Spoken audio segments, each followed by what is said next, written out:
now we'll get to the reason you're all here tonight, to hear what Chris has to say about the new Willamette Valley Conservation Area and how this innovative program is benefiting both people and wildlife here in the valley. All right, I'll turn it over to you, Chris. Thank you all very much for coming tonight, and for the council and Inferno and Divine Distillers for hosting. Really appreciate that. So we are a multifaceted bureaucracy, though, which entails a lot of different things. There's a lot of different constituent elements within the agency. There's a couple I'm really going to harp on, but loosely speaking, there's ecological services. They do a lot of the endangered species work that was just brought up. The National Wildlife Refuge System, that's one we're going to talk an awful lot about tonight. The Partners for Fish and Wildlife program as well, one that I'm going to spend a lot of time on.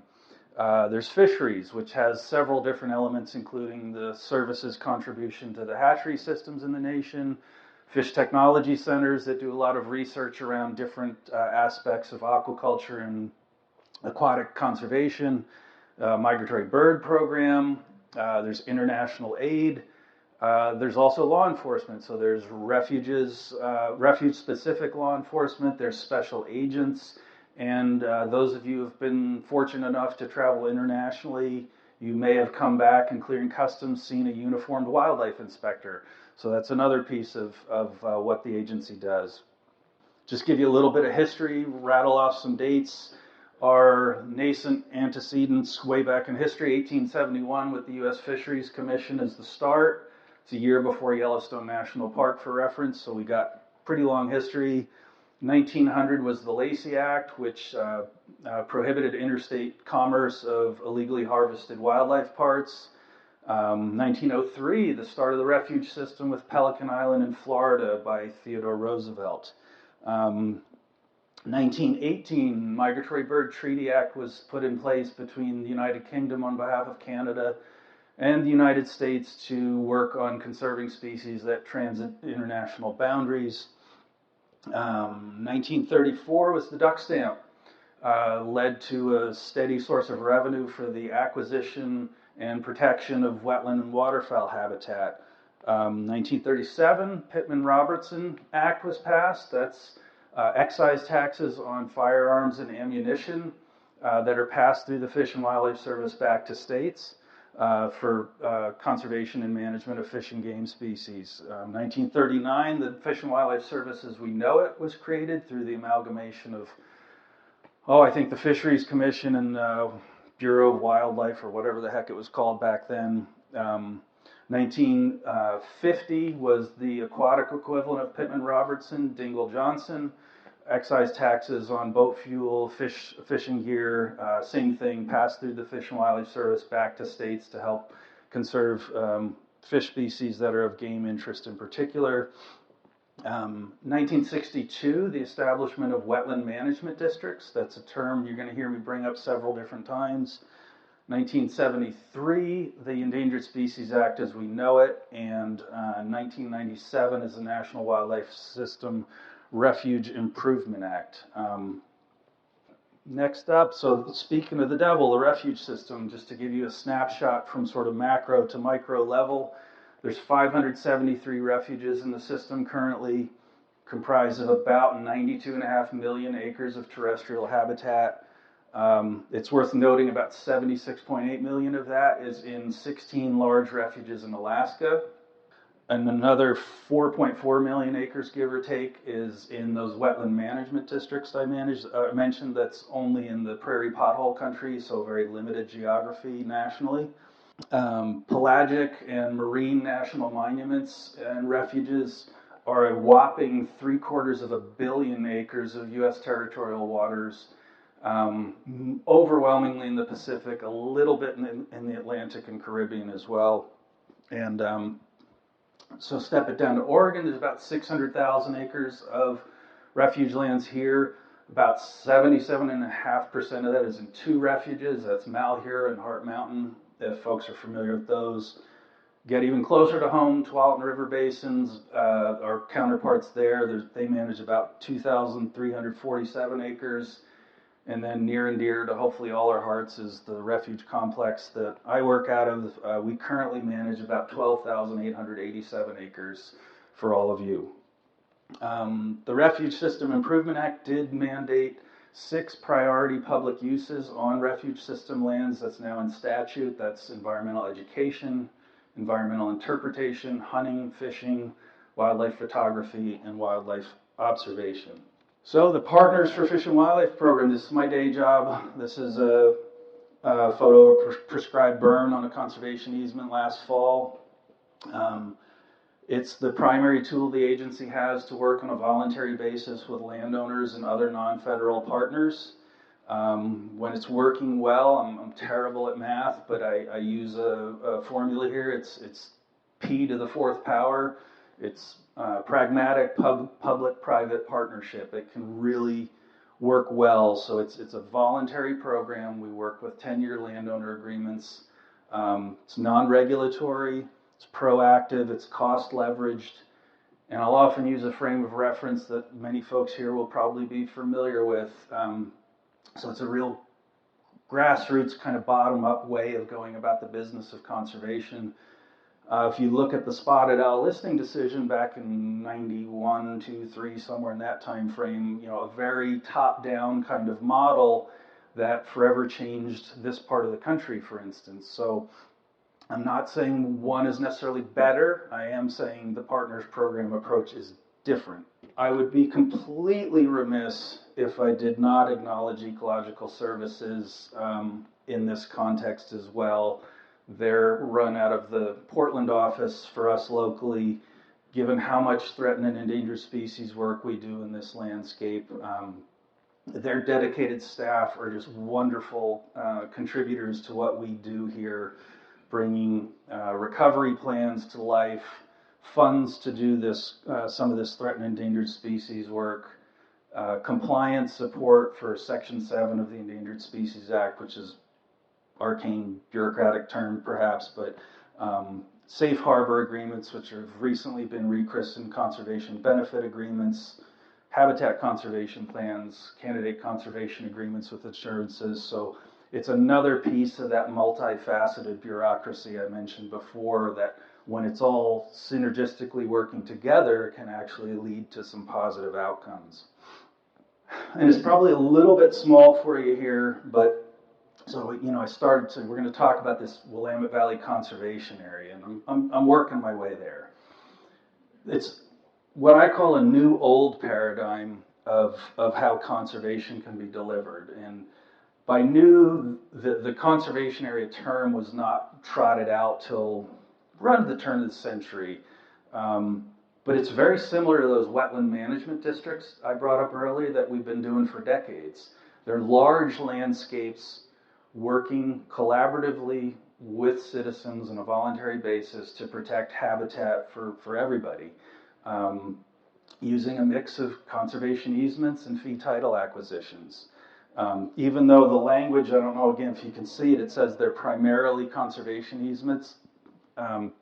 That's largely true, but if you look at the list there, we're the most recent one, number 15 in the country there. I think 5 of them, I think both of the Everglades, the Kankakee and Swan Valley, as well as us, are a mix of fee and easement.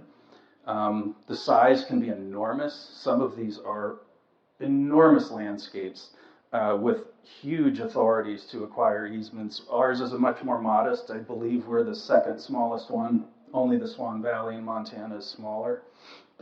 Speak of the devil again, here's the Willamette Valley Conservation Area, at least portrayed on a map. That dark outline, that is the external boundary within which this new conservation area can work. You see the existing refuges, Basket Slough, Ankeny, Finley, and the one new fee acquisition at Diamond Hill Wetlands there. I'm wanting to, hopefully now, as we work towards the real crux of the discussion, talk about the context, not just the mapping of it, but the ecological context and socioeconomic context as well, because there's a lot going on here, as I'm sure all of you know. This is a really rich, dynamic landscape. It's really the only large low elevation valley in the Pacific Northwest, which for the purposes of my discussion here, I'm defining as west of the Cascades, south of the Canadian border, north of Roseburg. There's really no other place quite like it. It's full of a unique assemblage of fish, wildlife, and plant species. West side of the valley from Ballston to Bell Fountain, and on the east side from Goshen to Jervis. There's a large swath of country here, full of industry, academia. All of us live here. Very rich, vibrant agricultural communities. In the foothills, a lot of forestry, wood products. So there's just a lot going on. So again, a lot of the role of working lands, a term that's used quite a lot these days, be it a vineyard, grass seed, caneberries, on and on and on, is just a huge component of this landscape. It hosts biodiversity.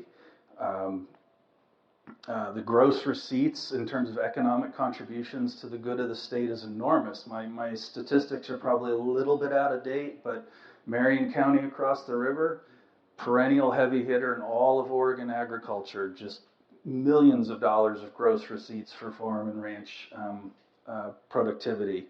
The crop diversity over in Marion County, in any given year, it can bounce between 170 to 220 commodity crops. It's really an amazing thing.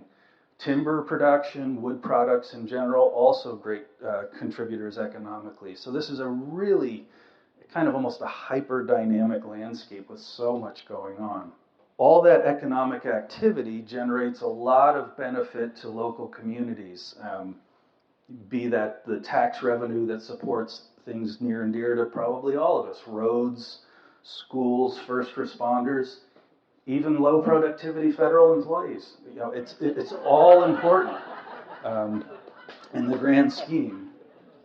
So that's sort of just a brief skinny on the sort of socioeconomic context. Now I'm going to kind of do a rapid fire walkthrough of the ecological overview of this landscape, kind of going from a ridgetop to river bottom perspective, starting with what I call mixed forest, which is a very catch-all generic term. In this instance, Doug fir, Oregon white oak. It can have wet inclusions with alder, ash, big leaf maple in some situations. You get in the south part of the valley, you start getting ponderosa pine, black oak, incense cedar. So pretty diverse mix of hardwoods and softwoods. It's the one habitat that's relatively abundant still on the landscape. I don't really have any acreage figure for it, but in that kind of foothill bathtub ring around the landscape, it's still there in pretty good abundance. Oak woodland, and this is one we'll talk quite a bit about. A little bit different story. Historic estimates are roughly 330,000 acres. The data I'm citing is from the 2017 U.S. Fish and Wildlife Service Willamette Valley Conservation Study. So you might see a little different numbers from other places, but that's the one there. Less than 10% remains. Again, a little bit of variability in that, but that's a general sense of it. This supports a lot of species of conservation concern identified by numerous organizations. I'm just going to call out a couple and kind of do that through each habitat, but slender-billed nuthatch and acorn woodpecker, a couple species I would say are emblematic of this kind of habitat. This is a Polk County conservation easement on private lands that our partners at the USDA NRCS have helped protect and manage and restore. I've been remiss in covering a lot of these photos where there are actually quite a few of them are from Polk County for reference. Oak savanna, upland prairie. That one historically was a huge percentage of the landscape, estimates around 1.25 million acres. 1 to 2% maybe left, a lot of it fragmented, degraded. This is a prescribed burn at Finley Refuge way back. That's a big part of what made these systems tick was burning by the native people. Kind of habitat that supports western bluebirds, numerous pollinator species. Big emphasis for what we're doing with the new conservation area. Wet prairie, historic estimates, maybe 340,000 acres on that one. Assorted rare plants, The state bird, western meadowlark, breeds in this kind of habitat. This is another one of our NRCS partners' conservation easements on private land in Polk County. That's pretty much all native wildflowers you see there in what was formerly a grass seed field. Getting into emergent wetlands and marsh, once again, Polk County restored NRCS wetland easement. So do a lot of work with them, and they've really contributed a lot to the landscape. Wetlands, as probably many of you know, are really a particularly rich, dynamic habitat that support an array of species, northern red-legged frogs, waterfowl, wading birds, shorebirds, countless invertebrates, numerous songbirds will use them as well. Really a really important part of the landscape. Riparian floodplain, different kinds of wetland habitats, kind of lumping the last two, the emergent and this one together. Estimates from the data we have is approximately 253,000 acres historically. This also supports a wide array of species. Willow flycatcher might be one in the scrub-shrub component. When you think about the cottonwood gallery forests, that would have been a real big piece of main stem river systems. The kind of places where the periodic reports of red-eyed vireos still being in the landscape, that's where they are. The now extirpated, federally threatened yellow-billed cuckoo, if we're ever going to have a chance to bring it back in this landscape, it's in that kind of habitat. And here in Polk County, you're probably, all of you or most of you are familiar with the Lucky Mute State Natural Area. And I got to give big compliment to the Watershed Council and Oregon Watershed Enhancement Board and Oregon Parks and Recreation District for the absolutely sterling work that they have done there. That's the kind of dynamic, and other partners too, but that's the kind of place where the yellow-billed cuckoo may have a chance someday to be back in this landscape. Of course, last but not least would be riverine habitat itself. This is in the Marion County side of the North Santiam River. The rivers in the Willamette Valley the Willamette Basin have many issues and challenges, countless, frankly. 13 main stem dams have trammeled and otherwise chastened what were once very wild and dynamic streams. Nevertheless, they still do provide very important habitat for resident and migratory fish, upper Willamette spring chinook, upper Willamette winter steelhead, Pacific lamprey. Those are just some of the ones of highest conservation concern. There are many other aquatic species that utilize this kind of habitat. So, when a bureaucrat like me uses the term service, trust, resources, what in heaven's name do I mean? Well, service does imply U.S. Fish and Wildlife Service, but trust is our federal trust, public trust responsibility to all of you to conserve the nation's fish, wildlife, and plant resources. And here in the Valley, that really is captured by two broad groups that we spend the most time on: migratory birds and threatened and endangered species. So here you just see a subset of oak and prairie centered ones. Again, you hear those terms kind of a running theme. So acorn woodpeckers, western bluebirds, western meadowlark, and some of the threatened and endangered species. Willamette Valley daisy, right center, Kincaid's lupin, and Fender's blue butterfly. There's the last image. The daisy and the butterfly are endemics. They are known nowhere else except here. So again, just that oak and prairie theme. This is the other key listed species we're trying to work on increasingly. There's only 2 known populations in the Willamette Valley, both in Benton County, but the addition of new conservation lands through the conservation area may open the door to further expand and hopefully recover that species. That's certainly something we are starting to work on in earnest as we really get this all rolling. So this couple of agencies propaganda here. What this is highlighting is a first in the U.S. Nation's history, a recovery of an endangered fish species, and that was also an endemic to the valley, the Oregon chub. And it all came from the kinds of public-private, voluntary, non-regulatory, cost-leveraged partnerships that I'm trying to talk about here tonight.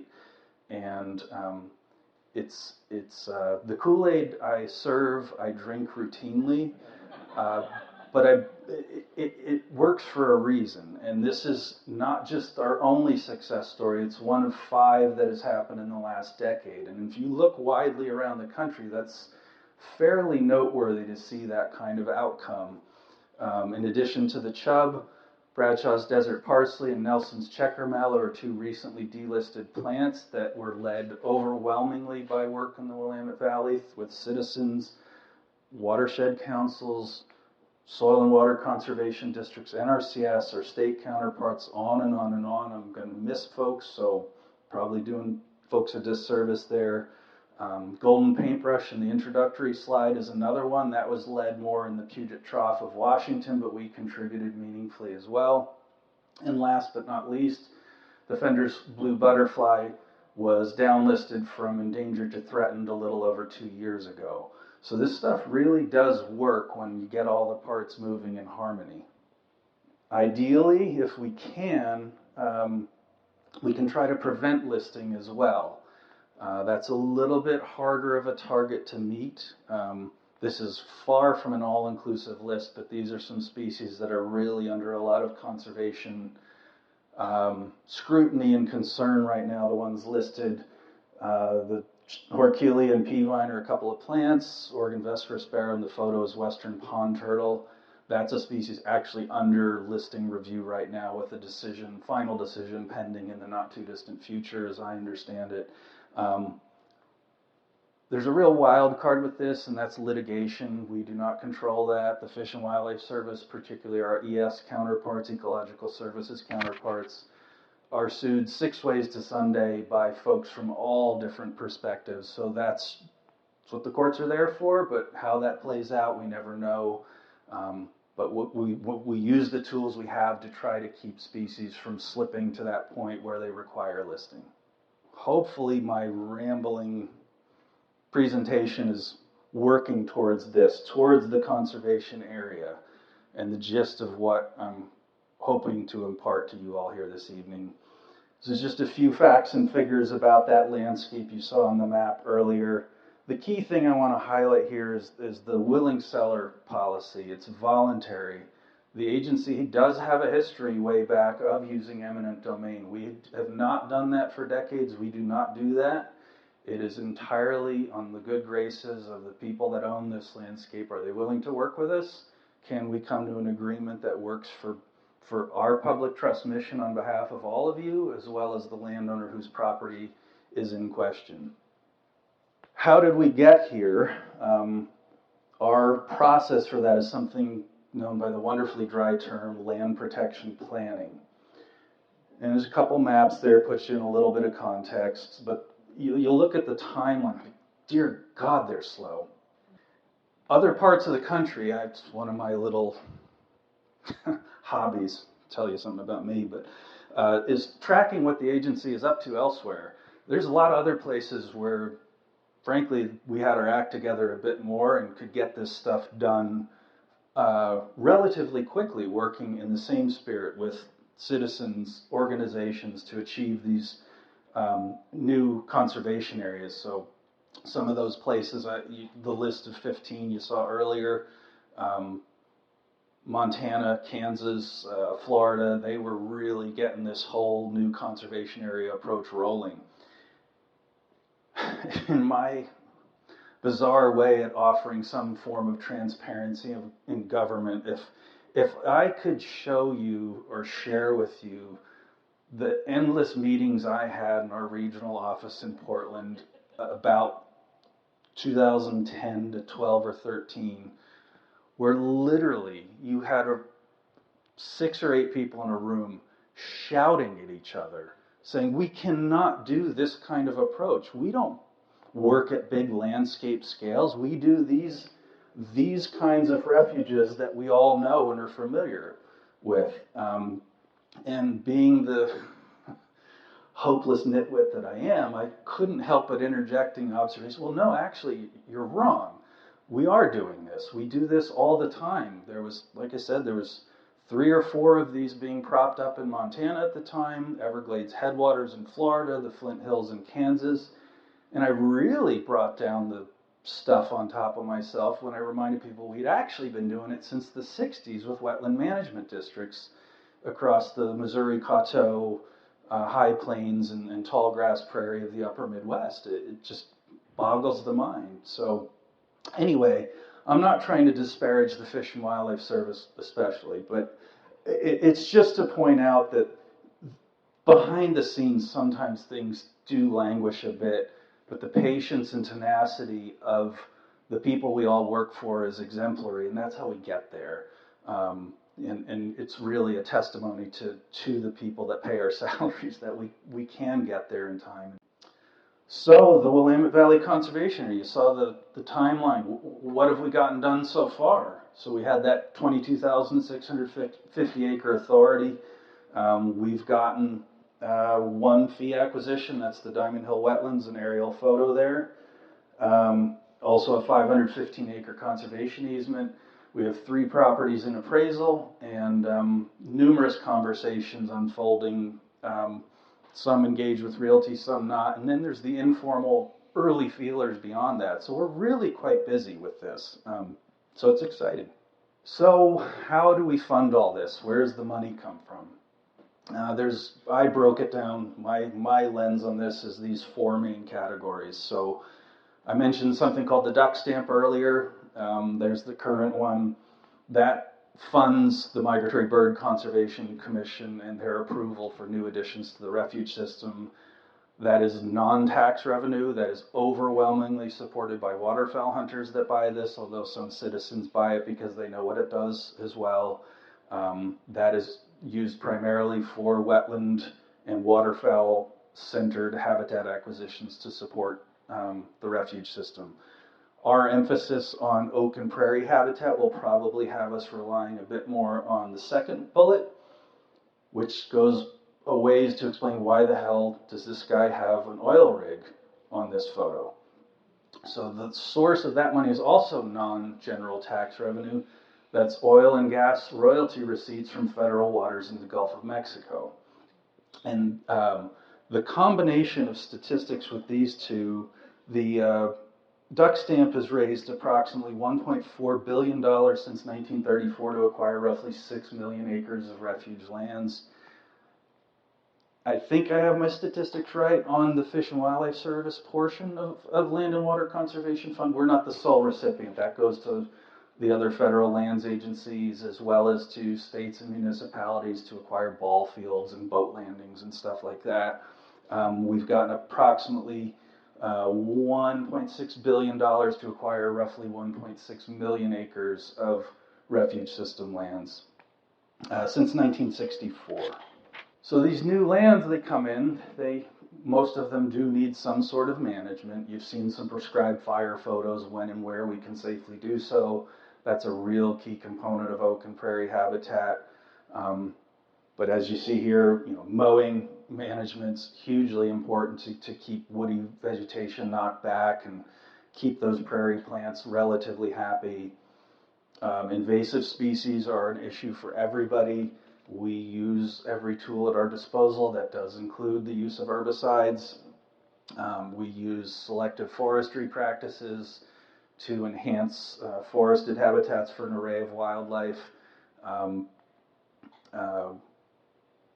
it's extraordinarily site-specific. That's really working with that landowner, with the nature of that property, to say what can we do together to achieve a good outcome that's mutually beneficial. In some instances, the habitat value of the ground in question is sufficiently marginal for assorted reasons that we believe we need to institute full-blown habitat restoration. That's really the day job that I do. So this instance, this is a Yamhill Soil and Water Conservation District protected property. That's the situation there. It was a hayfield that everybody felt was not doing all it could be for habitat. So we started the restoration process. So it takes people, it takes time, it takes money, it takes known source plant materials to restore native prairie. all of it public-private partnership, can be very expensive. That kiddie pool full of seed you see in the bottom left photo, it's probably about $75,000 worth of seed in that photo, just for reference. So yeah, I'm trying to paint a picture here a little bit, hopefully, of what does all this do? What's the outcome? Are we doing something good for the citizens of this country? Are we doing good conservation work? Hopefully I'm starting to suggest the answer might be yes. But what are we doing for the economy? We are taking public money and expending it for public trust outcomes. You'll note from the citation, this data is a little bit old. It's 8 years old. So the visitation at the refuges has almost assuredly gone up since then. The economic output and employment income and jobs need a little bit of explanation and interpretation. We have never had 91 people on staff. We probably never will. We do not get $9 million of budget. May never. But it's the compounding effect. We all live here. We all spend a lot of our money in local communities. We pay our taxes too. We come out to places like this, buy a drink, have a meal. People come to this landscape for assorted reasons. They visit family, they visit friends, they visit these refuges, be they bird watchers, casual visitors. They're buying fuel, they're staying in a hotel, so that you see that ripple effect rapidly go out beyond the core of what these lands are, and how, through a different lens, our mission, while it's wildlife first, it's very conservation centered, it contributes to the vibrancy of the overall community in terms of economics as well. Part of it, you look at the approximate annual base budget. Again, that pays our salary, but we also buy most of our supplies locally. We contract almost exclusively with local vendors because the cost of moving people in from far away is not cheap in this day and age. Soft funds, what I mean by soft funds, that's not stuff that's part of annual appropriations. That can take an array of flavors, from grants to, we have a robust partnership with our partners at USDA and RCS. Could be part of that. Those of you who know Basket Slough, you've seen two major wetland restoration overhauls in recent years through something called deferred maintenance. That's kind of what I'm referring to there. And then there's the conservation area, the acquisition costs that we're putting out into this landscape. The two pieces acquired is a little less than $3 million, but we also have to cover the surveying and boundary posting as well. That's not counting appraisal costs. Those are local appraisers that do that work. So, there's a lot of ripple effect out into the local economy through these efforts. So this one, there's a lot of numbers there. It's a little bit busy. Don't worry so much about most of it. This number is probably the one. If you can see it, I'll rattle it off. But this is a 10-year snapshot of what's called Refuge revenue sharing. So we're not entirely the deadbeat organization that you might think.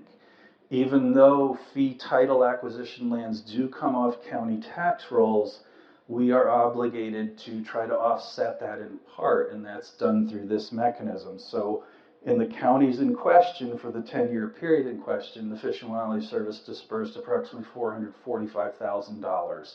So it's just another little tidbit that I think a lot of people may not be aware of as far as how we play into local economics through our operations.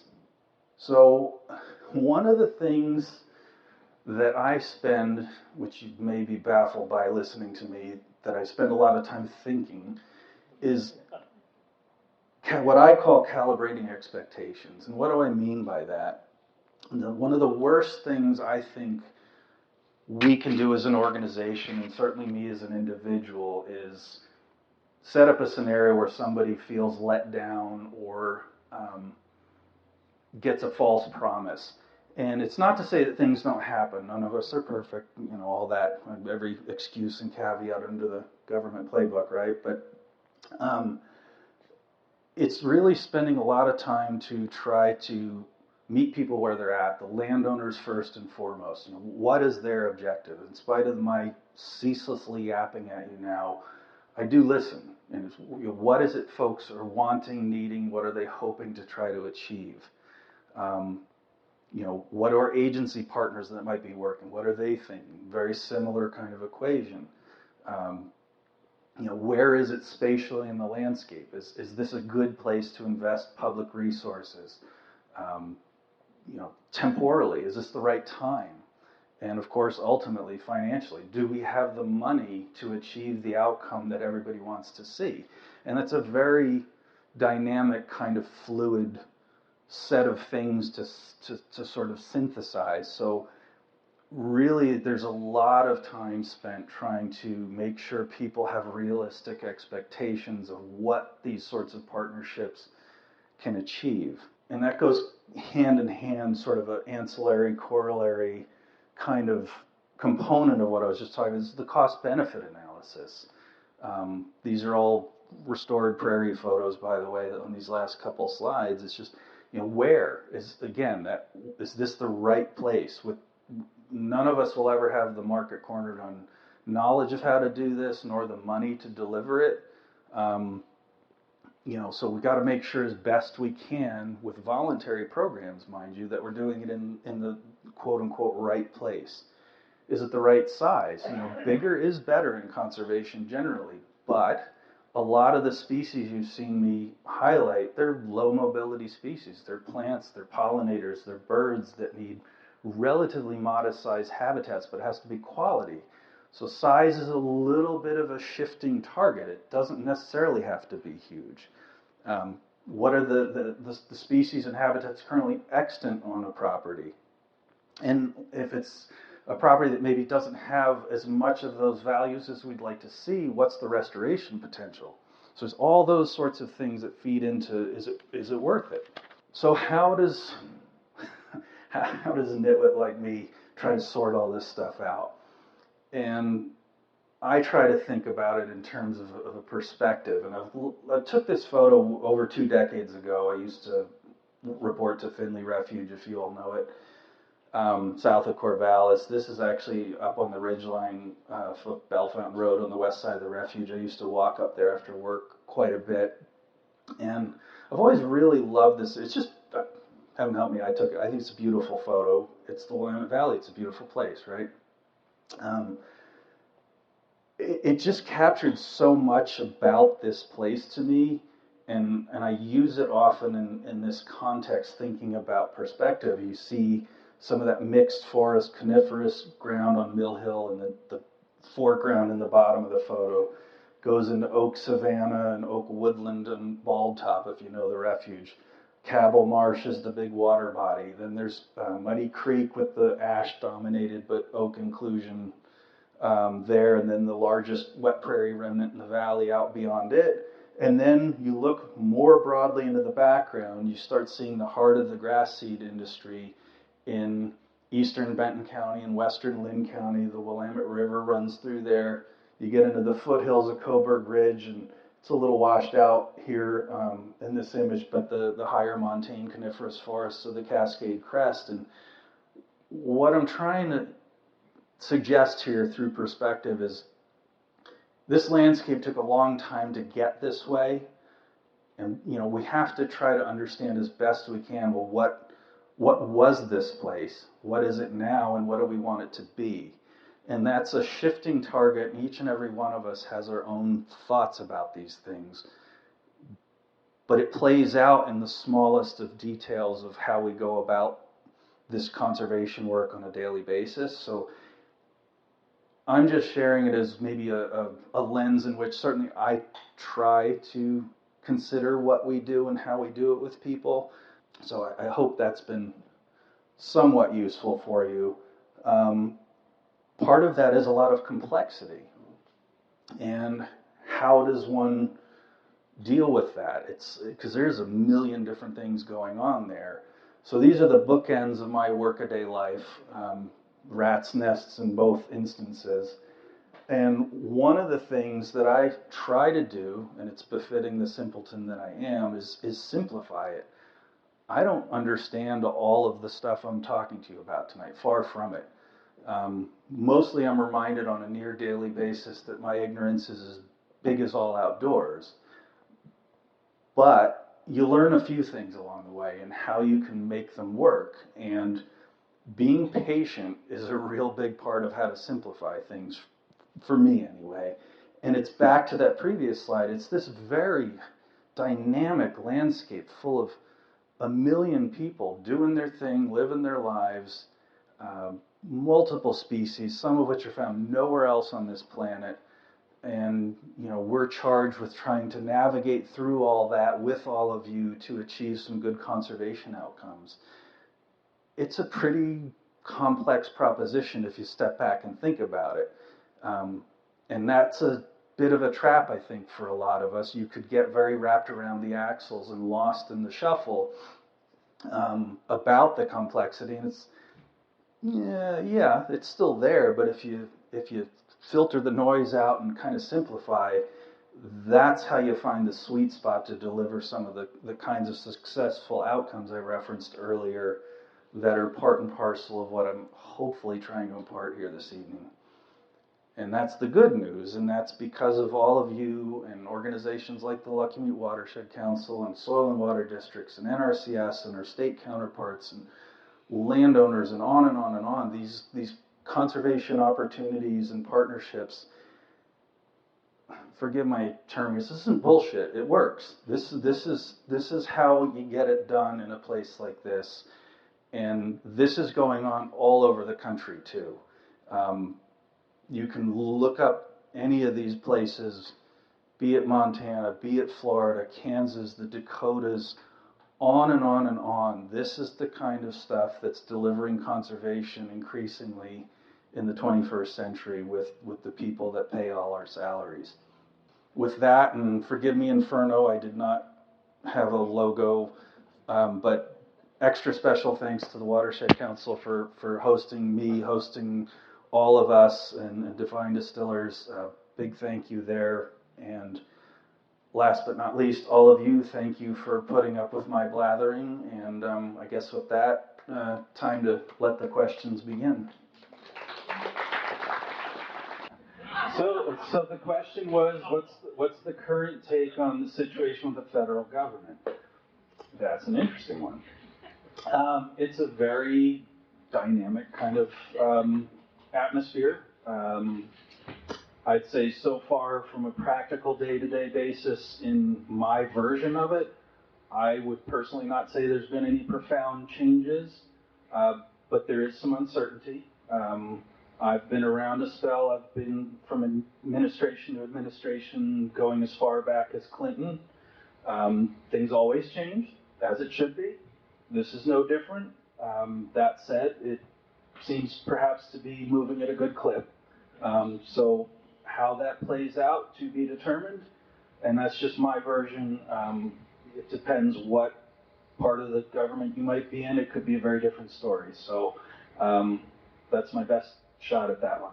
Yeah, so the comment / question was around climate change scenarios and how they might play on the landscape, and I do think it's part of the inherent beauty of this landscape is that it is a north-south orientation, and there's also topographical relief. So by being able to expand the footprint of conservation lands in a north-south latitudinal gradient, as well as from a valley bottom, at the lowest end we're probably around 200 feet in elevation, but in the upper end of the basin and some of the east-west higher bounds of the area up to around 2,000 feet in elevation. And you throw in aspects, some hillsides have north, south, east, and west. So cumulatively, that is a part of the puzzle I didn't really speak about much, but it is very much inherent in the design, is trying to allow as much resiliency for the species of conservation concern in this landscape over the long term. And conservation is not a sprint, it's a marathon, and I even say it's a marathon relay.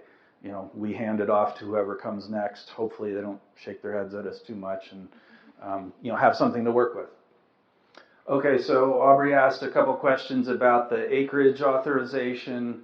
It was 22,650 acres, and specifically the questions were, is that include the existing refuges or in addition to, and are we done when we hit that cap?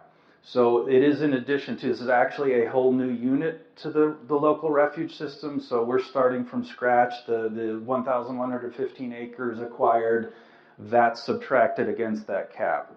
If we are ultimately so successful that we fully acquire it, the current agency policy is fully acquired refuges can do a minor expansion up to 15% of that original refuge boundary, which is I think around 3,500 acres, something like that. So there would be a little bit of ability at full acquisition to expand, but it's somewhat capped at that point.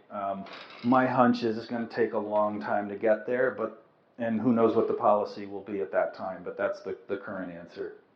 There is no, the question was, is there a time frame for achieving that acreage?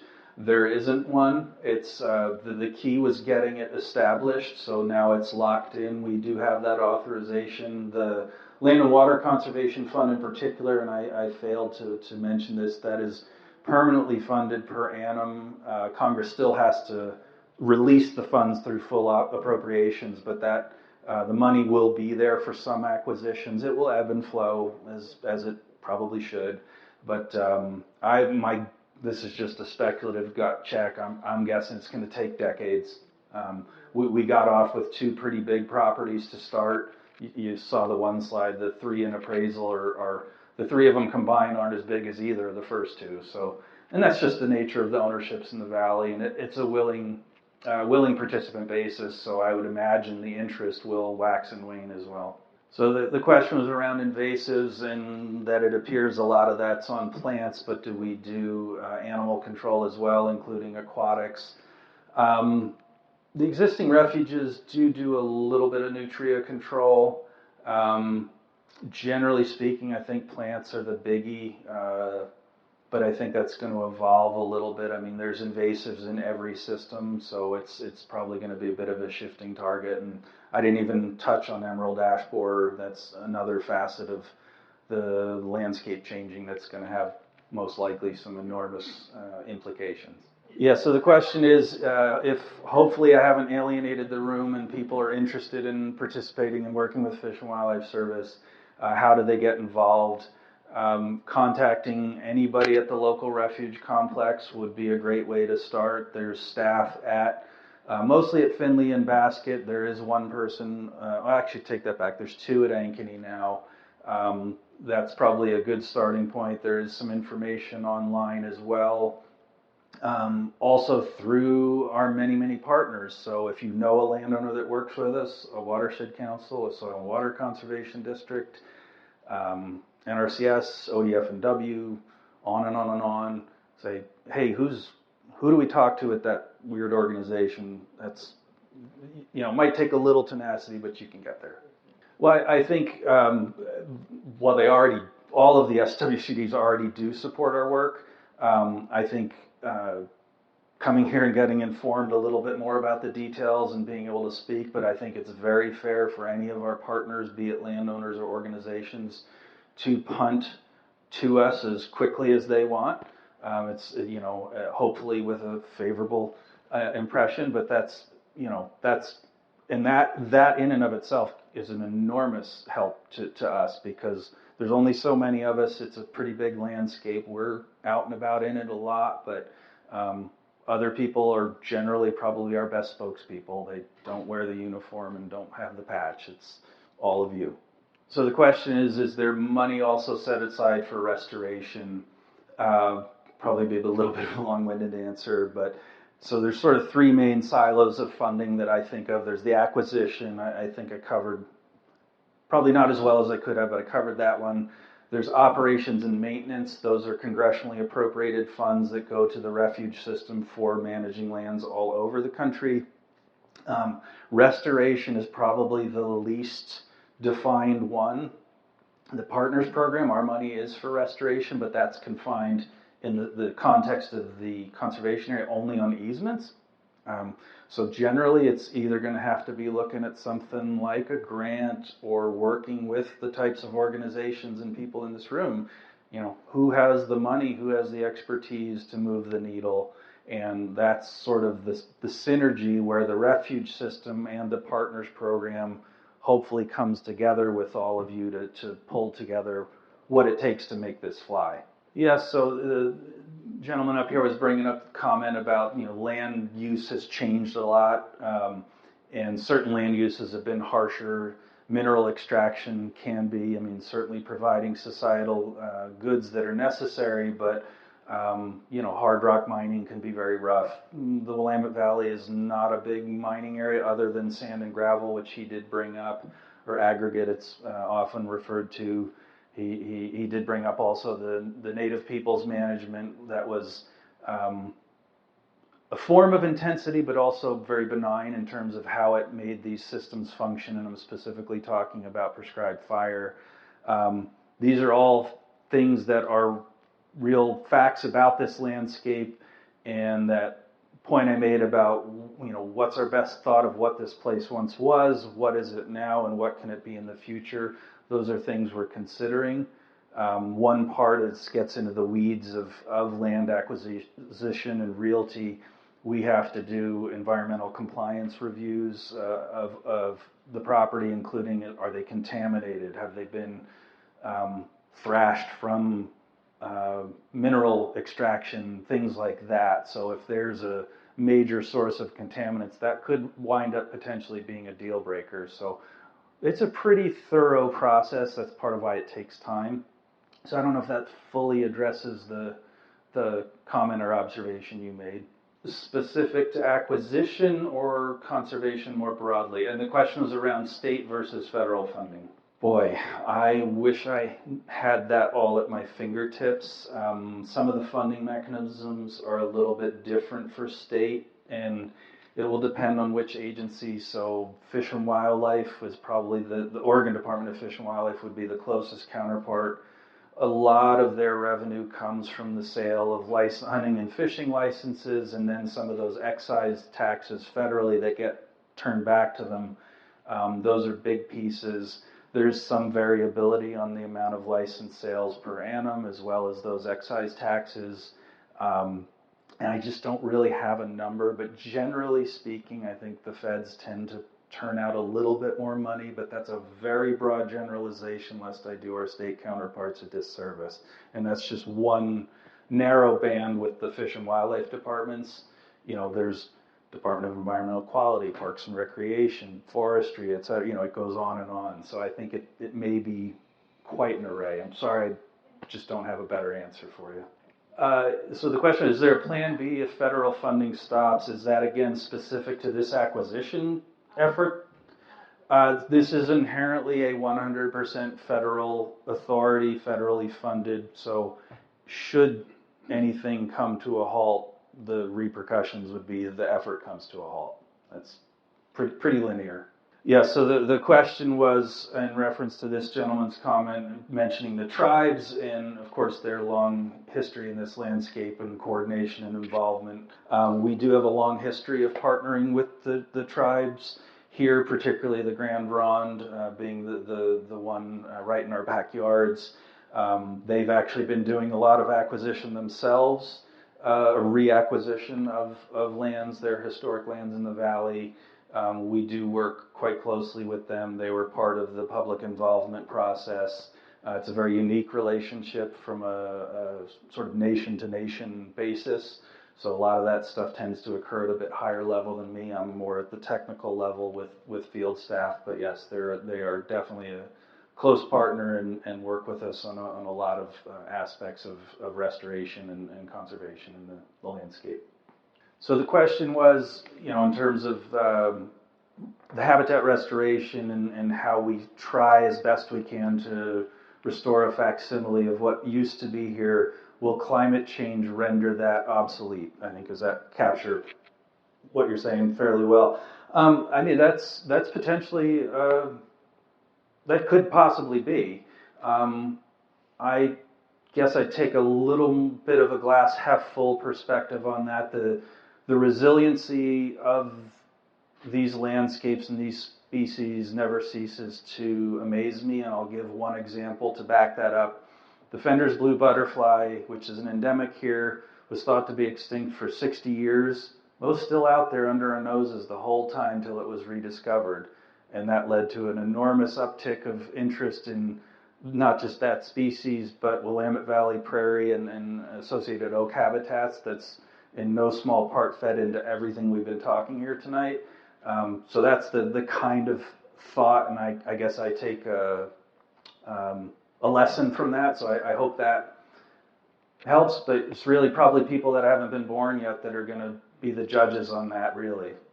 Yeah, so the comment was, again, on the climate change and the nature of this landscape being large north to south, as well as some elevation, that hopefully that leads to resilience, but also sort of countermanded by the rate of change. We can only do what we can do, and that's why I tried to highlight some of the successes that in this landscape with so many people and such dynamic economic forces, the people in this landscape have managed to help recover 5 endangered species in a measured way in one generation, established a new type of refuge to help feed into some of that resiliency. That's no small accomplishment, and it's not really because of the agency bureaucrats. It's because the people in this landscape that pay our salaries support this kind of work, and that's, I guess I hope, a note of optimism for folks, because that's either that or on my deathbed I'll look and say, boy, did I piss my life away on a mistake. But again, forgive the vulgarity, but I mean, I really do believe in what I'm talking about, and I think if we stick to it, we can come out in a little bit better place, and at least we'll go down taking a swing for it. That's all we can do. It's a spatially specific plug for native plant materials in people's backyards, that there's more of that than all the public trust land in the country. I don't know the statistics, but it sounds believable. And actually those things, they can be helpful. People have had monarch butterflies on milkweed in their yards. I've seen numerous birds using things like red flowering currants in my own yard. My better half keeps bees, and they use an array of both horticultural as well as native species. So there's much to be said for that. So the question is, can you distinguish the conservation area from the partners program? So yes, and I apologize for the massive onslaught of bureaucratic terms. It does get a little bit mixed up at times. The conservation area is a new type of national wildlife refuge. It just has a different name. It's comprised of real property interests, so whether it's fee title acquisition or conservation easements. The intersection with the Partners Program is we're out there working with the people that own these lands and developing relationships that can feed into this kind of thing. So that's probably the most succinct way I would explain. I hope that helps clear that up.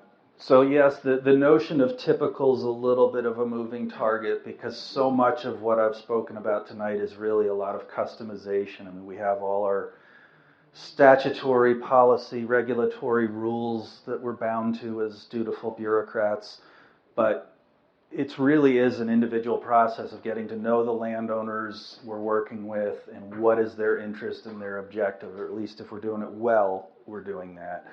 So the process is going to be a reflection of that relationship, but from start to finish, if a landowner gets to the point where they say, yes, I want to do a fee simple sale or a conservation easement, it's at least 18 to 24 months to get through the process, and that involves the appraisal in the case of a conservation easement, negotiating what the terms of the conservation easement are.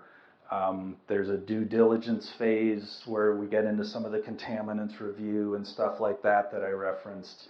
The appraisals themselves are taking 4 to 6 months. It's a tome. I mean, they're 400 pages long. They're loaded with information, and it's not a negotiation on the price. The offer is what the offer is, and that the landowner then gets to make that decision. There's no timeline put on making that decision. So it is early days. The data set's still pretty small for us locally, but that's consistent with what we're seeing in terms of timeline. The process, there's way more to it, but that's part of getting to know us and always asking questions. Never let stuff simmer and fester. Just hit us square between the eyes. What is this? What does this mean? How does this work? And we'll do our best to give you clear answers to those questions. So the question was around, are these all private lands, or is there permitting or other government type issues and scenarios? So yes, everyone we're working with on a potential acquisition, it is current private ownership. Permitting is not so much of an issue with acquisition, although depending what the landowner wishes to do, if there's a lot line adjustment or something like that, that falls to the county in question. So under Oregon's land use laws, that's a lot of that is deferred out to the county. So there's some difference. We work across multiple counties. So in that sense, there could be some things that play out in terms of, can that fly in County X versus County Y? But no, generally speaking, I don't really think permitting comes in more in restoration potentially. If we're doing wetland restoration, moving soil, stuff like that.